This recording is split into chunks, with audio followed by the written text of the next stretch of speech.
Welcome to Three Voices Unfiltered, where no topic is off limits and everything gets real. Join us, Ranisha, Teresa, Suzanne, as we dive into hot topics, share our wildest experiences, and bear our honest opinions and thoughts. Buckle up, because with us, it's always raw, always vibrant, and absolutely unfiltered.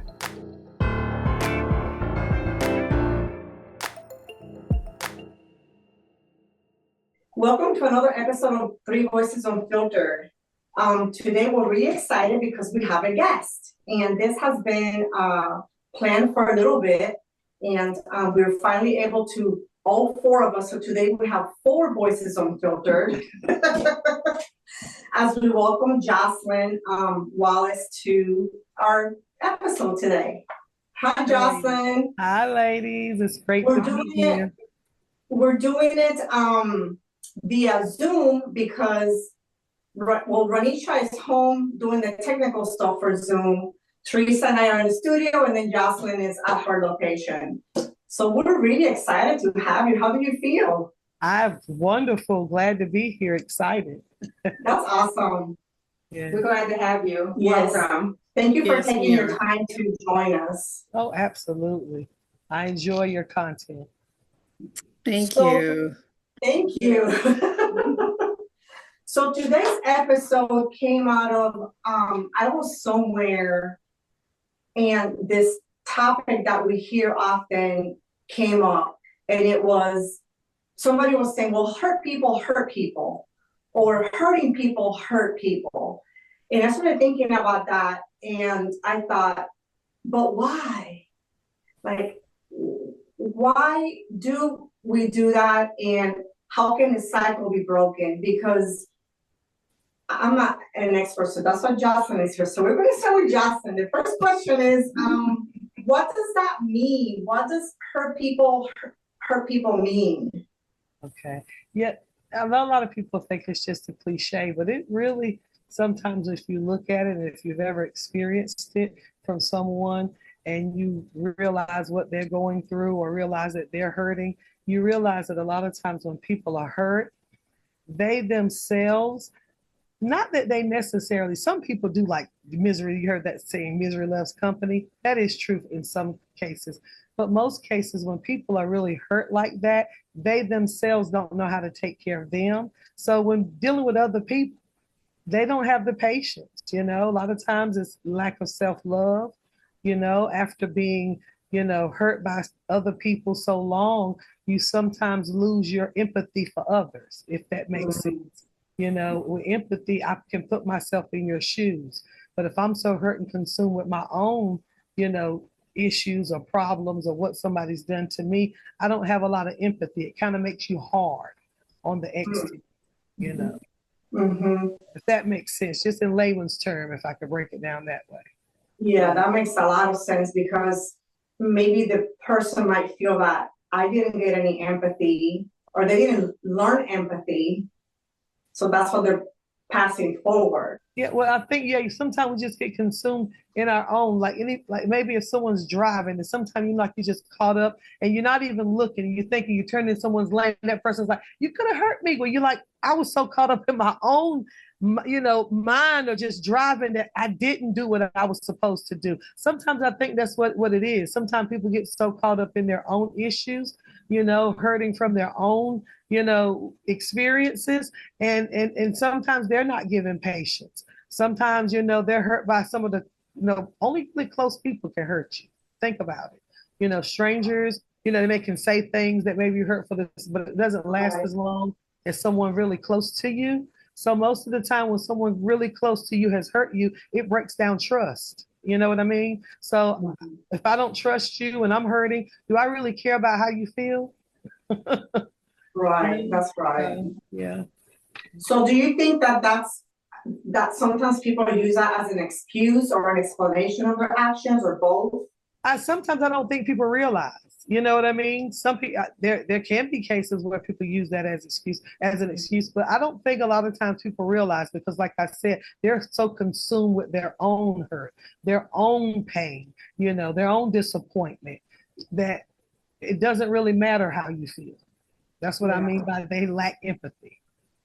Yeah, just think about the person on the receiving end of what's going on or what's said or what was done. Mm-hmm. It's like I've learned lately, and I said lately in my older age, to say to myself, who hurt you? I mean, I know I didn't do anything to you. Mhm. I know I don't have anything to do with this. And I have said this to people.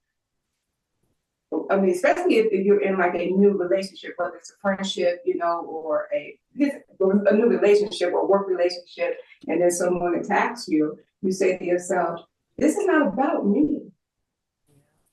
You know, so that's why I said that. Yeah, I watch a lot of Dayland. This has come up before, and you hear stories from people that have committed crimes or serial killers or the domestic abuse or whatever, and it seems like it always goes back to, well, when I was a child.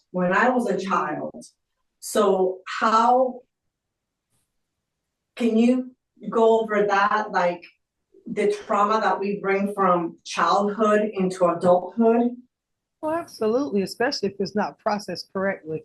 And I don't know how old you are, but I'm 52 years old, don't mind saying. So I'm of a generation where, you know, a long time ago, maybe therapy wasn't seen as maybe the best choice, or maybe there wasn't a choice, you know, I don't know.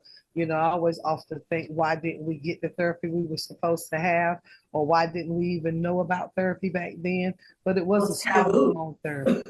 Yeah. And so I think a lot of times when it's not treated correctly, absolutely, it's going to play into how you deal with others. And as I went back to how you trust your environment, you know, and so it all works together. So of course, trauma plays a big part of why people then hurt other people. And if children don't learn early empathy, just what I said before, we as parents, we teach our kids that when they do something wrong, we teach them to apologize, you know, and then we explain, you know, good parents try to explain why you need to apologize and why it's not okay to hurt other people. And just as she said, consider, you know, what somebody else may be going through. So I've seen this video. I've seen it in a couple different ways where they have a colored water and they pour that water into a clear water, so it gets a little bit tainted, and then to the next one. So it's like going from generation to generation, where the goal is that at the end of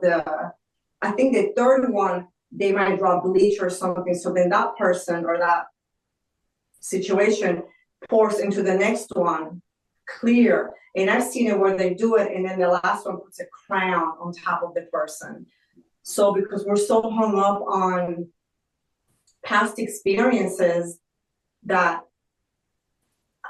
it seems like you either are one of those, I will break it, it stops here, I'm not doing it anymore, or like you said, they lack empathy, they don't know how to process it, or didn't get a chance to process it, and it just keeps getting pushed forward. Looking at talk shows where the child is trying to get through to the parent, and the parent excuse, and I'm gonna say it's an excuse, is, well, I didn't get that. So that was their excuse. I wasn't treated that way. All right, this is how my father did it. You know, this is how my mother did it. This is how my grandma did it. And so that's all I know. Yeah, absolutely right. And a lot of times I was going to say, if trauma or things like, you know, experiencing something that really, really affects a child long-term happens before those emotional reasoning skills are developed, it makes it extremely hard, because we have what we consider arrested development, where you see adults where you're like, wow, you wonder why they overreact or act the way they act. It's because that trauma may have happened when they were 9. So you're really dealing with the 9-year-old them and not the maybe 29-year-old them. Yes. Because, you know, that's kind of where they stop, you know, we call it arrested development. You know, something traumatic happens, you know, and it damages them moving forward. So yeah. Oh wow. Yeah, and then you don't know, you know, being in whatever type of relationship you are with that person, you don't even know what is going to trigger that. What is going to trigger them. So then you have to learn what are the triggers. Absolutely. so you can, have a decent, amicable relationship with them. It makes me think of like alcoholism. How many people become alcoholics because that's all they know. That, and like I said, some people will be like, I'm breaking the cycle, don't even touch alcohol, and other ones, or whatever the situation may be. But I just feel that sometimes it's used as a reason for behavior when there are options, I guess. And as you mentioned earlier, therapy and things like that, in my generation now, it's okay if you go to therapy. I mean, a lot of friends have therapists, and it's almost like a thing if you don't have a therapist. Yeah. But when my grandma, oh my gosh, she would have been. You mentioned the word you need therapy or go speak to a counselor. That would have been an insult. Yeah, because the first thing they'll say is, "I'm not crazy." I'm not crazy. Yeah. A stigma. Yeah, Yeah. that is a stigma. Jocelyn, what can someone expect in therapy, in a therapy session? Well, depending on what you come for, the first session will always be what we call a comprehensive clinical assessment, where we would do a mental health assessment, psychoeducation, just really trying to figure out family history, what brought them there, how severe, how frequent the symptoms happen, so we can come up with what we would consider a diagnosis if we could. Sometimes things are so, embedded that we have to have what we consider a psychiatric evaluation or psychological evaluation to determine other diagnoses that are not just, you're not able to diagnose in 1 hour session, 1 hour first meeting, but you would definitely receive an assessment in that first meeting and try to get to know that person, explain to them what therapy is about, and my approach, and every therapist is different. My approach, I do mostly do trauma, and I work with children. I work with families as well, but mainly with children. I would explain to them, when you come to therapy, therapy is about you getting better, you doing the work, me being a guide, but we're not fixing things. A lot of times people think I go to therapy to get fixed. Well, we don't fix things. Right. Yeah, we don't do that. We don't fix things. And I don't tell people what to do. I don't, tell you what to do. That old adage, giving advice. Well, no, I'll make a suggestion and we can come up with a plan, but it's up to you to execute that, because we don't want our clients to be dependable upon us. I've always said it's the only job where we love being fired. When you come in my office and you tell me I'm fired, that is a happy day, because you're functional. Yeah. You no longer need me. I didn't think about that. Yeah, so therapy can be a lot of things depending on what the situation is, but that first session would be an initial assessment so we can get a clear diagnosis, refer if, for other assessments if we need to. But going down the line, we would come up with a treatment plan, and that treatment plan will be executed using particular interventions that are tailored to whatever, like I said, the situation is. If it's anxiety, it would be maybe we would do gradually exposing them to what, they're anxious, but first, of course, like she said, identifying triggers, coming up with coping skills, ways to self-regulate. So, if it's depression, coming up with a plan on how to get motivated during the day, because, if anybody's ever been depressed, whether it's just a situational, it's hard to get motivated. So it can entail different things for different people. That's really interesting. That's really good. Yeah, interesting. What are some red flags or behaviors that can indicate someone is operating from a hurt place? Like I You said, probably have logical ones, but if somebody's like deeply embedded in hurt. well, I'm gonna tell you, impatience is one. A lot of times hurt people don't have patience, like I said, because they cannot put themselves in other people's shoes, because it's like, I'm dealing with enough. How can I dare put myself in your shoes when I'm dealing with enough? So impatience is one, lack of empathy. I go back to that a lot, and like I said, a lot of times if you ever listen, a lot of people, you hear them say, check on your strong friends. A lot of times people that are really strong and they have to deal with a whole lot, they mask it by staying busy a lot, or if you ever have a situation where you notice they should be hurt, but they're pretending they're okay. You know what I mean? They're masking and pretending everything's okay. I'm fine. I'm fine. And you're like, no, I think in this situation, you should maybe be a little upset or you should be hurt. Mhm. And they're pretending that they're okay. You know, those are things. Or like I said, you know, they maybe not even, you know, consider what someone else is going through. You think, well, why would you even say that to her? You know everything she's going through. Maybe they don't even care or they can't consider it because they're hurting so bad themselves. So small things like that. Yeah. That's a good one. That's a good something to look out for. And I can, as you were saying, I can think of people in situations that came up in my memories of people that were hurt, but they weren't really processing it with the I'm fine, it's okay, I'll get over it, I'll move on, you know, and that doesn't always, we want when we mean it, when we say it, I suppose, but it's just harder. Yeah. It's easier said than done, I guess. And a lot of times people say it because they've learned to think, or they've learned basically that their feelings don't matter. I've been hurt so much, nobody's done anything about it. Who cares? And so what? That's why I'm okay. I'm okay. So what you're saying is that my feelings don't matter. I don't need to stop and process. I don't need to share. I don't need help. So I'm not that important. Why does it matter? Just focus on you, or let me focus on just working or whatever. So what you're really saying is that my feelings don't matter. So how can we help someone like that? Well, I'm gonna be honest with you. It's giving them back the patience that they don't seem to know how to give to you. Being empathetic towards them, like I love how you just said that. You think, who hurt you, you know, rather than getting so angry and responding, reacting in a more negative way. Really using empathy and go, wow, what happened? Something happened here because I didn't deserve all of that, and I know I didn't do anything. So yeah, there's something else going on. Yeah, that's a great point. That's a learned behavior, because I just remember, I know a specific incident, and I just remember the first time it happened to me in this relationship. I was like really mad. I'm like, who you want to? Yeah, I understand. Yeah. And then I learned. I said, this is not about me, and then pose the question and then try to be empathetic as to what's going on with them, and, not try to point out to them certain things, but a lot of times just having a listening ear. Yeah. And I think that we're all affected by trauma, either as a child or even as an adult. You can have trauma that can tweak you, right? Like change your emotions or your empathy level or whatever.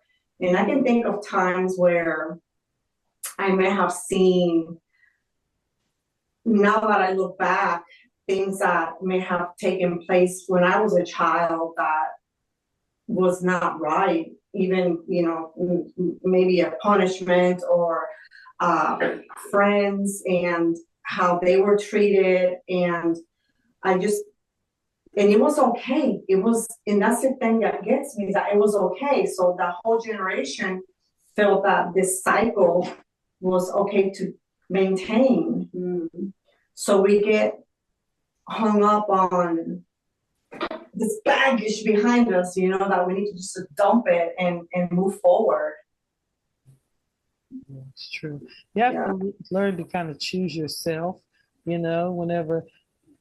I know you talked about how do we help those people, but those people also have to recognize and kind of want to be helped, because no matter how much patience, you can apply all the patience you can muster up, or, all the empathy. If that person's not ready, they're just not ready.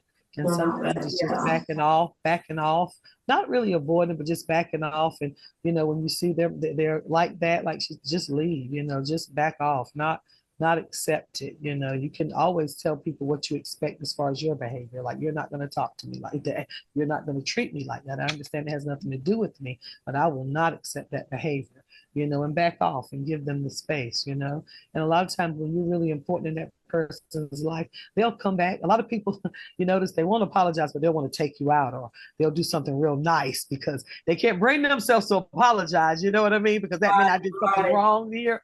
But, even in that, maybe just accepting that, but now they know that your boundaries, you won't accept certain, particular behavior from them.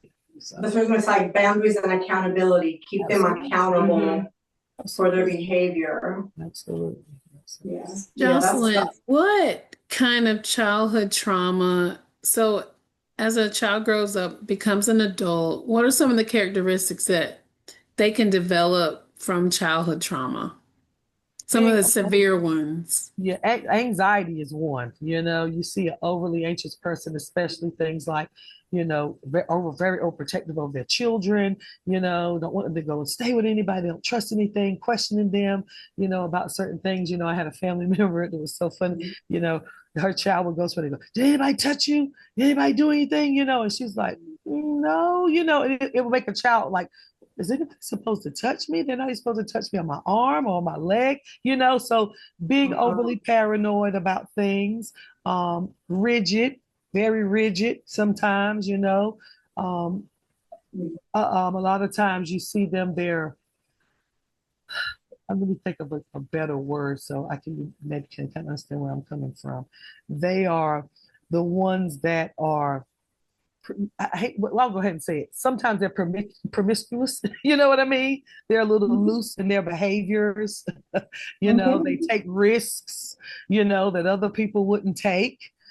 Sometimes they're in trouble a lot. Some of them result to drugs, alcohol use. But the slight things, that sometimes, especially with sexual abuse, those parents are extremely protective over their children. And they're anxious, they're worried, they worry excessively, sometimes. Overthink the smallest of things, low self-esteem. So some of those are some of them. That's interesting, right? Especially, I never thought about, I've met people that they will not let their children spend the night, they will not let their children go anywhere. And I just thought they were being overprotective, but I never thought maybe there's something else to it. Yeah, they're really extremely, and a lot of times you mentioned learned behavior earlier.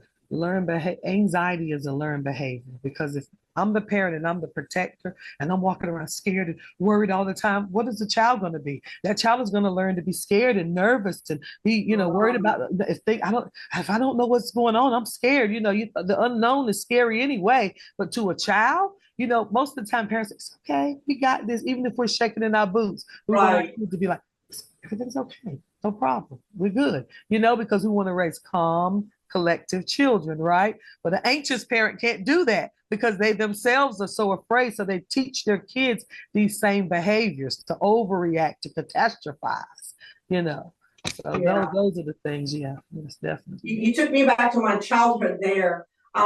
What my mom anxiety was swimming and letting in rides at the fair or whatever. I was not allowed to do that. So to this day, I am terrified of rides. But I did that for my son. I'm like, I'm not doing that to him. He could ride any ride he wanted. I didn't go with him, but I did not want him to have that fear, because I cannot overcome it. And I've ridden rides trying to just break through it, but it's just, I keep hearing that voice. You're gonna die.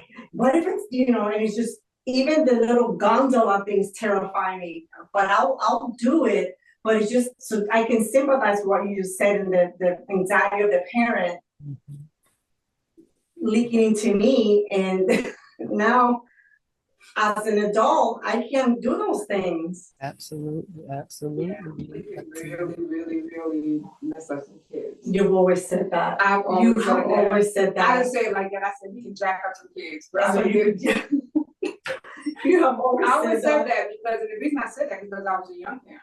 I was a young parent trying to navigate, my 20s, with a child. Mm-hmm. And then I look at, I have two cousins who had their daughters in their 30s, and they were like, calm, and Absolutely. You know, these children grew up to be amazing women, you know. Look, one time, Kevin was probably 2. He was walking outside being a toddler, and he was playing getting dirty. And I had a thing about him not getting dirty. I was very crazy OCD back then. Like, these cups sitting here would have me stressed out waiting for you to finish so that I can put them away. So anyhow, we were outside. Kevin was playing, and I'm like, Kevin, don't get dirty. Stop. And his dad said to me, Suzanne, he's a child. Like, he needs to play. Yeah. But it was this ingrained thing in me that he couldn't get dirty. And it's just amazing to me how. I know, but you know, and what I did was the lessons that, well, I only have one child. I said if I had another one, I would do things differently. But the lessons that I learned, I would talk to my cousins, and I would tell them, you know, remember when you were 14 years old, how did you feel? You know, so Absolutely. you know, so forth and so on. So different things like that, you know. Give children like consistency. They need consistency.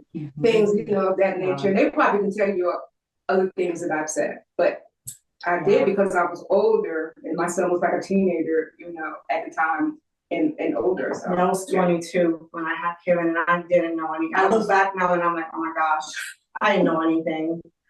But anyway, by the grace of God, he's okay. he's alive. Never broke a bone on my watch or had stitches. So let me see. Do you have any last minute thought or like idea that we can close with for somebody that's out there and they are hurting right now? They know that what they're doing to their child or their family member is not right, but they don't know what to do. They don't know how to fix it, but they know they need to fix it. Right. So what are some final thoughts on that? Yeah, I would say talk to someone, anybody. Sometimes you can't trust everybody. You can't talk to everybody, but you have to find somebody. And therapy is not it's not bad.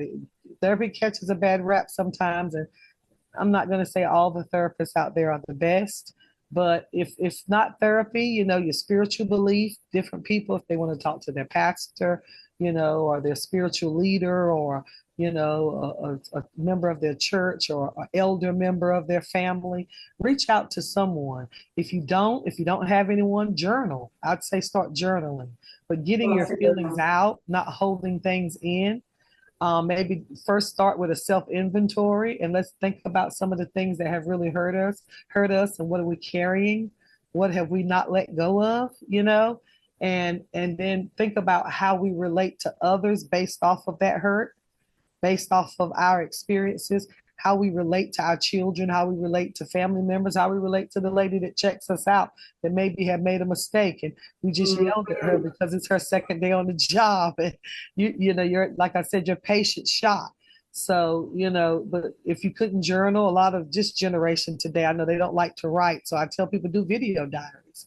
Take your phone and make a video. Talk to yourself and play it back. You can really see the passion. Sometimes you can have empathy for yourself for the first time by watching and hearing how hurt you really are, because you don't ever get this voice it sometimes, because some people hold it in or they don't have people they trust. So if you could voice it to a video and watch it back and go, whoa, I had all that in me. Like, whoa, you know, and so just start there, you know, but opening up about it mostly. Sorry about that phone ringing, you all. Oh, we didn't hear it. Yeah, I didn't hear it. Yeah, good, great. But that's that good. would be where I would start. Yeah, most definitely. Yeah, so just kind of like go inward and then express it outward. Yes, in some form or some fashion. But I would definitely suggest therapy, you know, at the end ultimately, therapy, I guess, is the best choice, but we have people that we can talk to sometimes. If you have a friend, or like you said, a pastor or a church member, even there's hotlines. Yeah, absolutely. You have to be honest with yourself about yourself. That's a good one. And I like what Jocelyn said about videotaping yourself. I like that too. Yeah, look at your facial expressions when you're expressing something. Absolutely. And it helps you finally have empathy for yourself. because Yeah. sometimes we will consider others and not consider ourselves. Is that when you say empathy for yourselves, is that kind of like giving ourselves grace? Yeah, absolutely. And honestly admitting that I'm operating out of hurt. And it's not just me. I'm not just a mean person. I'm not just hateful. I don't just, you hear people say, I don't like people. No, it's not that you don't like people. That's not You don't it. have nerve. Trust me. It's not it. I don't feel secure in myself enough to be around people. And I'm afraid that my insecurities will show. So I end up saying I don't like people because I don't like myself as much. And I don't like me around other people because I don't feel secure. I don't feel that I'm as good sometimes. And that's really what it is. Yeah, that's pretty interesting. But there's hope. Absolutely. As long as There's there's life, hope. there's hope. There's As long as hope. there's life, there's hope. Yes. And if you are in a situation where you're on the receiving end of being hurt by someone, I think the advice that you gave goes the same, right? Absolutely. Sometimes have empathy, but also set boundaries. We can have empathy and set boundaries at the same time, giving people expectations on how to treat us. You Yes. can't just walk around hurting me because you're hurt, but I can That's have right. empathy that you're hurt, and I'm gonna, you don't even have to apologize. But going forward, you won't talk to me that way, you won't treat me that way, but I will understand that you may be going through something. I don't know. I'm not gonna say it is or it isn't. Sometimes people get defensive. Don't tell me I have issues. Well, whatever it is, but you're not gonna treat me that way, and maybe you need to talk to someone. I'm here for it. That's right. That's right, because this is we're a generation that we're pay it forward, do somebody buy a coffee, pay it forward, somebody buys a groceries, pay it forward. But being hurt is something we don't want to pay forward. Absolutely. That's It right. needs to You do stop. not. Yes. Yeah, that needs to stop.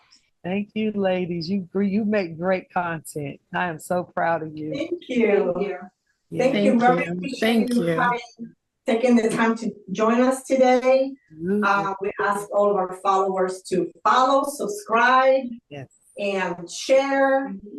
Hit that like button. So we can grow and bring you better and more content.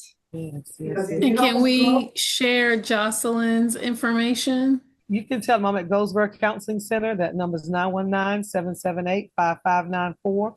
919-778-5594.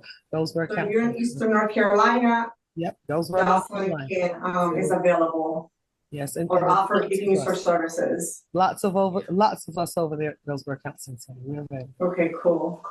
Perfect. Yes. All right. Yes, well, thank you, Jocelyn. I really appreciate it. welcome. Thank you. Thank you, guys. Have a wonderful evening. Thank you. too. You too. Bye-bye. Bye. Do us a big favor and hit that like button, share this episode, and subscribe.